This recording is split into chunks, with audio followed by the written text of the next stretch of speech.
Ana's point of view. Ang lalim yata ng iniisip mo, Ana. Kanina pa ako nagsasalita rito pero hindi mo naman ako naririnig. Bigla akong napatingin sa kaharap kong kaibigan nang marinig ko ang sinasabi niya. Tama ito, malayo nga ang iniisip ko. Nandito ang aking katawan sa loob ng resto bar kung saan kami umiinom ni Dwayne. Ngunit lumilipad naman ang aking utak. Hanggang ngayon ay hindi ko maiwasang isipin ang mga sinabi sa akin ni Evan nung isang araw. Hindi ko alam kung nagsasabi ba siya ng totoo o dala lamang ng kalasingan niya kaya niya nasabi ang mga salitang iyon. Ngunit alinman diyan ang dahilan ay nagtagumpay ito na hindi mawala sa aking isipan ang mga sinabi niya. Hindi ko alam kung bakit hindi mawala-wala sa aking isip ang mga sinabi niya. Gayong wala naman akong gusto sa kanya. Kainis talagang lalaking yun. Nakakainis. Hindi na nga ako nagtatrabaho sa kanya, ay binibigyan pa ako ng alalahanin. Dapat ko siyang alisin sa isipan ko. Erase, erase, erase. Sorry, Dwayne. Naisip ko lang kasi kung anong mission na naman kaya ang ibibigay sa akin ni Ninong. Hindi pa niya ako tinatawagan para mag-report sa kanya. Magmula nang nakabalik ako rito sa Pilipinas. At saka bakit kailangan pa niya akong bigyan ng solo mission? Dapat ibalik na niya ako sa narcotic team natin. Nakaka-bored din pag walang ginagawa. Mahabang paliwanag ko sa kaibigan. Siguro naman ay hindi niya nahalata na hindi naman talaga yon ang iniisip ko. Kaya parang lutang ako kanina. Ang narcotic team na kinabibilangan naming team ni Dwayne bago ako naging bodyguard ni Evan at si Dwayne naman bago nag-training sa abroad. Ang team namin ang sumasalakay sa mga drug den ng mga taong gumagamit ng ipinagbabawal na gamot at laboratory ng mga taong nagpo-produce ng droga. Huwag kang mag-alala at papakiusapan ko si Sir Zandy na huwag ka nang bigyan ng solo mission at ibalik ka na lang sa team natin. Sabi ni Dwayne na mukhang hindi naman nakahalata sa kung anong iniisip ko kanina. Well, may halong totoo naman ang sinabi ko. Gusto ko talagang makabalik na sa team namin at namimiss ko na rin ang mga kasamahan ko. Sana nga, mahinang usal ko bago tinungga ang alak sa hawak kong baso. Cheers! Nakangiting sabi nito bago kinuha at itinaas sa ere ang baso. Akmang iinumin na nito ang alak, ngunit bigla itong napatigil at napakunot ang noo habang may tinitignan sa aking likuran. Bakit? Nagtataka kong tanong sa kanya. Hindi ba si Evan yun? Nasaan ang mga bodyguard niya? Bigla akong lumingon sa tinitingnan ni Dwayne nang marinig ko ang pangalan ni Evan. Napatayo ako sa kinuupuan ko nang makita ko sa di kalayuan sa likuran ko si Evan at binubugbog ito ng 3 kalalakihan.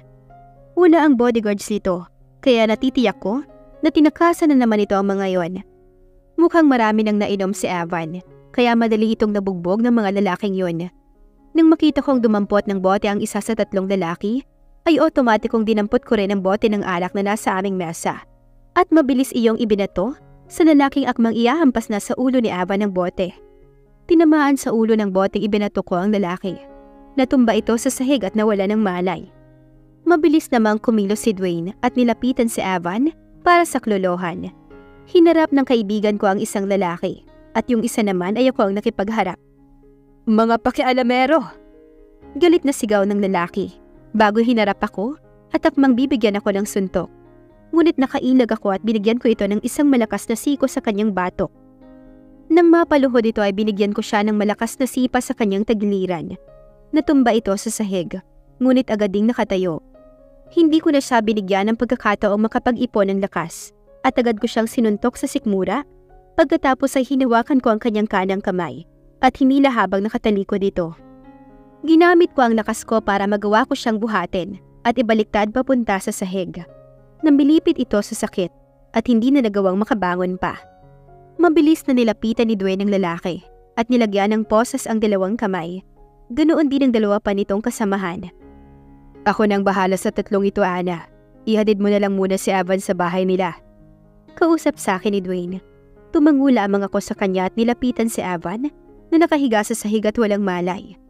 Hindi ko alam kung dala ng kalasingan o dala ng matinding bugbog ang inabot nito, kaya ito nawala ng malay. Itinayo ko ang binata at inakay palabas ng resto. Sa kotse ko siya isinakay at ipapakuha ko na lamang sa mga bodyguard nito ang kotse nito. Habang nagbabiyahe kami sa bahay ng mga Villamor, ay hindi ko maiwasang tapunan ng sulyap ang nakapikit na binata. Hanggang kailan kaya matatapos ang pagtatangka sa buhay nito? Sinong malaking tawang nakabangga nito? At talagang hindi titigil ang taong yon hanggat hindi napupuksa si Evan. Hindi ko napigilan ng mapabuntong hininga. Ilang tao na ang nagtatangkang pumatay sa kanya ang aming nahuli. Ngunit hanggang ngayon ay hindi pa rin malaman-laman kung sino ang nasa likuran ng pagtatangka sa buhay nito. Yung ibang nahuli ay tinapos na sa kulungan, samantalang ang iba naman ay matigas at ayaw umamin. Sana sa pagkakataong iyon ay magsalita na ang mga nahuling 3 lalaki at ikanta kung sino ang mastermind sa tangkang pagpatay kay Evan. Pagdating ko sa tapat ng bahay ng mga Villamor, ay tinawag ko lamang ang mga gwardya at pagkatapos ay ipinabuhat ko na sa kanila si Evan na wala pa ring malay. Pagkatapos magpasalamat sa akin ng 2 bodyguard ni Evan, ay umalis na rin ako at umuwi na ako sa bahay. Pagod na ibinagsak ko ang katawan ko sa malambot na kama. Ipinikit ko ang aking mga mata, ngunit mukha ng natutulog na binata ang biglang pumasok sa aking isipan. Agad akong napatayo at malakas na ipinilig ang aking ulo. Bakit ba biglang pumasok sa isip ko ang lalaking yun? Naiinis kong tanong sa aking sarili. Maya-maya ay bumangon ako sa kama at nagtungo sa banyo. Mabuti pang maligo na ako para mapraskuhan ang katawan ko at mabilis akong makatulog. Pagkatapos kong maligo ay agad kong tiniyo ng hairdryer ang buhok ko. Pasalit-salit na pumapasok sa aking isipan ang imahe ni Evan, ngunit agad ko ring iwinabaglit sa aking isipan.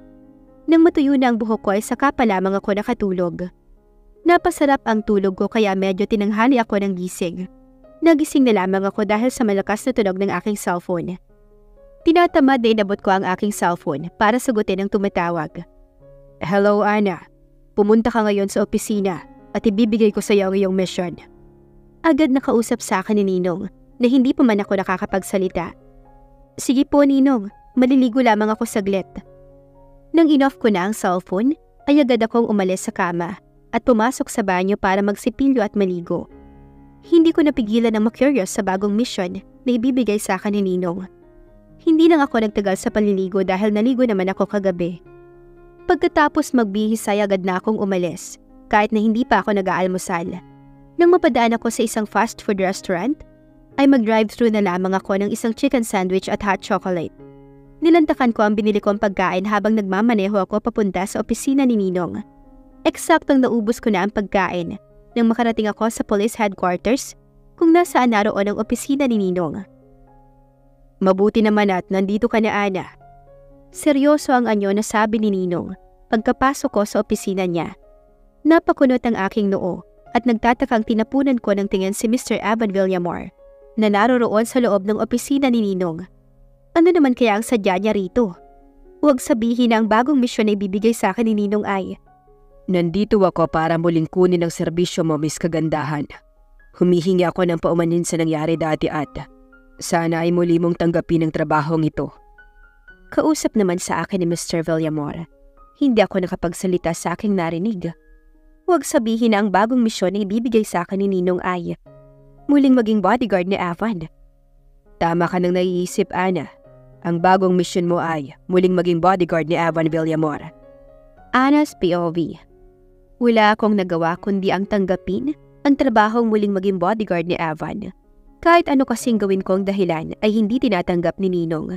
Lalo pat si Mr. Arman Villamor mismo ang nakiusap sa akin ng personal para maging bodyguard ni Evan. Magiging unprofessional daw ako kapag tinanggihan ko ang trabahong ito. Sa lahat ng pinakaayaw ko ay yung niloloko ko at sinasabing unprofessional. Kaya para hindi maging totoo ang sinabi ni Ninong, ay no choice ako kundi tanggapin ang trabaho. Kaya't heto ako at nagmamaneho, papunta sa bahay ng mga Villamor. Dala ang aking maleta na may laman ng mga gamit ko. Hindi ko alam kung anong klaseng pakikitungo ang gagawin ko kay Evan. Ngunit susubukan kong maging professional lamang ang aming pag-uusap. Kilala na ng mga gwardya ang kotse ko, kaya nang makarating ako sa tapat ng bahay nila Evan, ay hindi na ako nagbusina pa dahil kusang binuksan ng mga gwardya ang gate para maipasok ko sa garahe ang kotse ko. Welcome back, Ana. Sabi ko na nga ba't makakabalik ka rin dito eh. Masayang salubong sa akin ni Pido na isa sa mga gwardyang tagabukas ng gate. Ayoko na nga bumalik dito eh. Nakasimangot na sagot ko kay Pido. Ngumiti lamang ito sa akin at hindi nagsalita. bago bumalik sa kanyang pwesto. Agad ko namang ibinaba sa kotse ang maleta ko at hinila papasok sa bahay ng mga Villamor. Ate Ana, anong ginagawa mo rito? Babalik ka na ba sa pagiging bodyguard ni Kuya Evan? But anyway, welcome back. Alam mo bang na-miss kita? Masayang salubong sa akin ni Gina na naabutan ko sa sala kasama si Evan na maluwag ang pagkakangisi. Inirapan ko siya at hindi pinansin. Mukhang inaasahan ito ang aking pagdating. Kaya walang pagkagulat akong nakita sa mukha niya, gaya ng ekspresyon ni Gina. It's nice to see you again, Gina. Bahagyang may ngiti sa labi na sabi ko kay Gina. Bigla akong niyakap ng kapatid ni Evan na para bang super close kami. Para hindi ito mapahiya ay niyakap ko na lang din siya. Sa bagay, naging maganda naman ang trato nito sa akin. Tanging ang kuya nito lamang ang pabago-bago ang trato sa akin. Gusto ko sanang makipagkwentuhan sa'yo, kaso kailangan kong umalis at may kamiting pa akong mga kaibigan ngayon. Ani Gina na may panghihinayang sa boses. Okay lang yun. Marami pa namang araw kaya makakapagkwentuhan pa tayo. Nakangiting sagot ko sa kanya. Sabagay, tama ka dyan. Nakangiting sang-ayon nito sa aking sinabi. Pagkatapos ay binalingan ng nakatatandang kapatid. Alis na ako kuya. Ikaw nang bahala kay Ate Ana. Magpakabait ka na ngayon ha. Huwag ka nang magpasaway, okay? Nandidilat ang mga matang kausap nito kay Evan na biglang sumaludo sa kapatid na akala mo'y sundalo at nakaharap sa pinuno nito. Lihim akong napangiti sa ikinilos ng magkapatid. Halatadong magkasundo ang dalawa. Ganito rin kaya ka-close si Evan sa ikalawang kapatid nito na si Elzel? Magmula nang magtrabaho ako rito ay hindi ko pa namimit ang binata dahil nasa ibang bansa raw ito at nagbabakasyon kasama ang tita nito na nakababatang kapatid ng kanilang ama. Pagkaalis ni Gina ay agad kong tinarikuran si Evan at hinila ang aking maleta papunta sa dati kong silid. Sigurado naman kasi na ang ginamit kong silid dati ang siyang magiging kwarto ko ulit. Ana, wait! Habol sa akin ni Evan. Binilisan ko ang pag-akyat sa hagdan para hindi niya ako maabutan. Mag-usap muna tayo, please. Pakiusap nito na patuloy na sumusunod sa likuran ko, ngunit hindi ko siya pinapansin. Nang makakyat na ako sa hagdan ay malaki ang mga hakbang na naglakad ako papunta sa aking silid at pagkatapos ay mabilis kong isinara ang pintuan. Ngunit mabilis na nakatakbo palapit si Evan at naiharang ang kalahati ng katawan nito sa pintuan. Ano bang kailangan mo, Mr. Villamor? May lakad ba tayo? Saglit lamang at magbibihis ako ng mas komportableng damit dahil baka may bupugan na namang maganap at hindi po pwede itong suot kong bestida. Seryoso ang anyo na tanong ko sa kanya matapos kong buksan na lamang ang pintuan at hayaan siyang makapasok. Naalala mo ba ang mga sinabi ko sa iyo nang puntahan kita sa bahay mo? Tila alanganing tanong niya sa akin. Tumaas ang kilay ko sa itsura niya na para bang nag-aalala siya sa magiging reaksyon ko. Kailan pa ba nag-alala sa magiging reaksyon ng iba ang isang Evan Villamor? Hindi naman ako nagkaroon ng amnesia para hindi ko maalala ang mga sinabi mo, Mr. Villamor. Nakataas ang kilay na sagot ko sa kanya. Kung ganyang naaalala mo ang mga sinabi ko ay, ano ang sagot mo sa mga ipinagtapat ko sa iyo? Tanong ni Evan na bigla pang napalunok. Mukhang ito ang kinakabahan sa magiging sagot ko. Ano ba ang magiging sagot ko Wala ka namang itinanong, di ba? Nagtapat lamang ito ng nararamdaman niya sa akin. Ngunit wala naman siyang itinanong, kaya wala akong dapat na isagot sa kanya. Wala naman pala tayong lakad ay lumabas ka na, Mr. Villamor, at maliligo ako. Pagtataboy ko sa kanya na hindi makapagsalita at nakatingin lamang sa akin. Naglakad ako papunta sa drawer at kumuha ng puting towel. Dati na akong umuko pa sa silid na ito, kaya alam ko na kung nasaan ang lagayan ng towel. Walang lingon-likod na pumasok ako sa banyo at nag-shower. Medyo natagalan ako sa loob ng banyo, kaya ina-expect ko na wala na ang binata sa loob ng aking silid.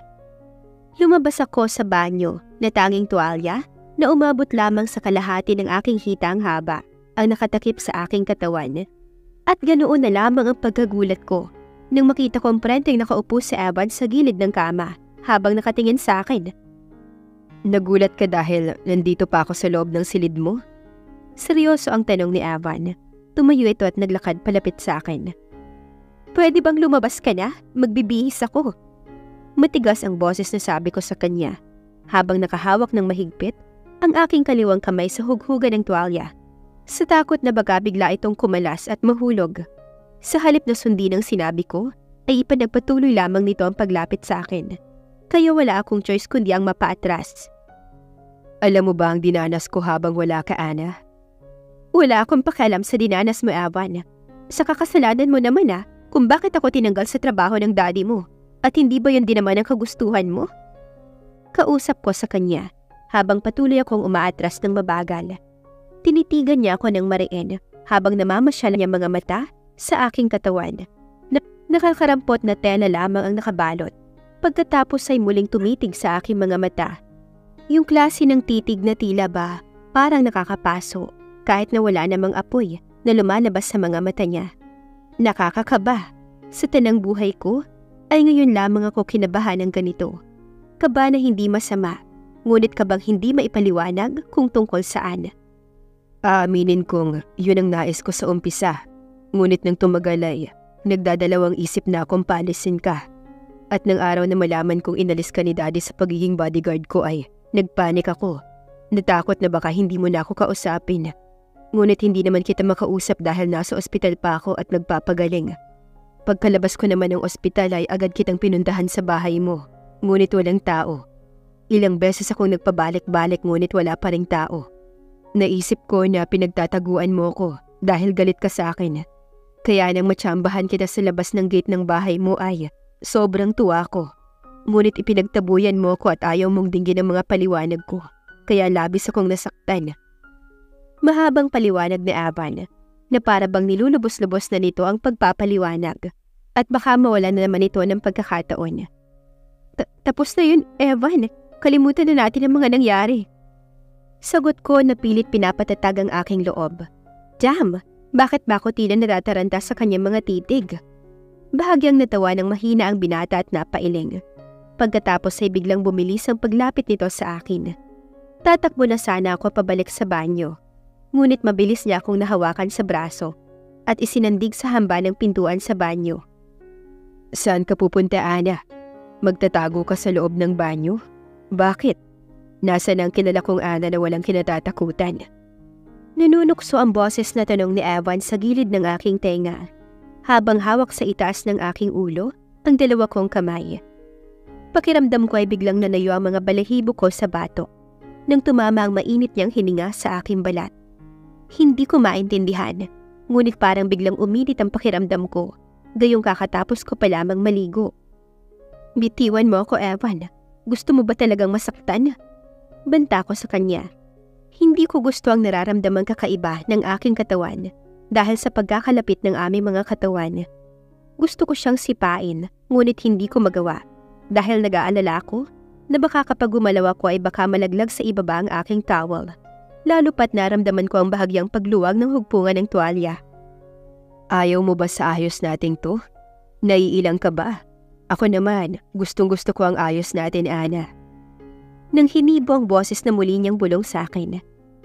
Ana, huwag kang magpapadala sa pangaakit ng lalaking yan. Playboy siya. Itatak mo yan sa isipan mo. Warning sa akin ng isang maliit na tinig sa aking utak.